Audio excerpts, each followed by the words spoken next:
When asked, what do you want to be when you grow up? Kids usually answer that they dream of becoming an astronaut, a teacher, or a scientist. But for undocumented students like Kayla, that dream could be taken away because the right to a college education isn't guaranteed. My mom told me, you're different in the sense that you don't have the same resources and you're not eligible like other students. The highest education you're gonna get is high school, and that's all. In 2012, the U.S. established Deferred Action for Childhood Arrivals, or DACA.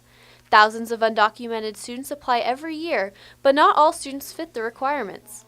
In order to request DACA, a student must have come to the U.S. before turning 16, continuously resided in the U.S. since, and have been present in the U.S. when DACA was established. Not all undocumented college students fulfill these requirements, so students like Kayla say they're lucky to be DACA recipients, but see the struggles undocumented students without DACA face. I can say I feel like I'm privileged to have DACA, and I hate that. I hate that some of us have certain privileges, their protection is not there. They can get deported still. Second, they cannot work. Study at Harvard University found that students with DACA experience lower rates of psychological distress.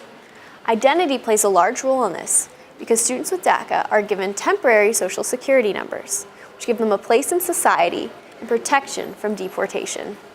When they give you the opportunity to have that card, they have those numbers, and they say, okay, that becomes your identity. But I can see,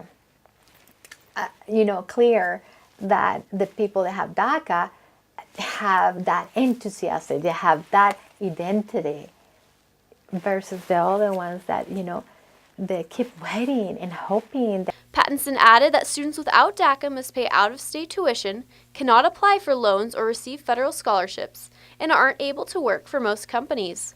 They live in fear of deportation.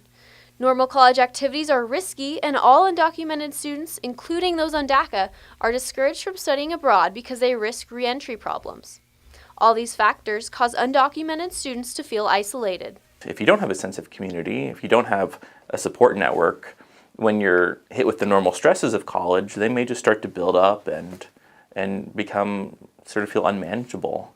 The fear of being deported, I imagine, is just kind of an ever-present stress that doesn't really go away. Why can't you just see me, like I keep saying, as a human? I'm here for the same purpose, to get my education, to get more educated, to give back to this community that I completely feel in my heart is my home as well, and my people. All DACA students are guaranteed the right to an education, but no undocumented student is guaranteed the right to citizenship, which means that even after graduating and receiving a college degree, all undocumented students risk deportation. For Marin News 8, I'm Elisa Smith.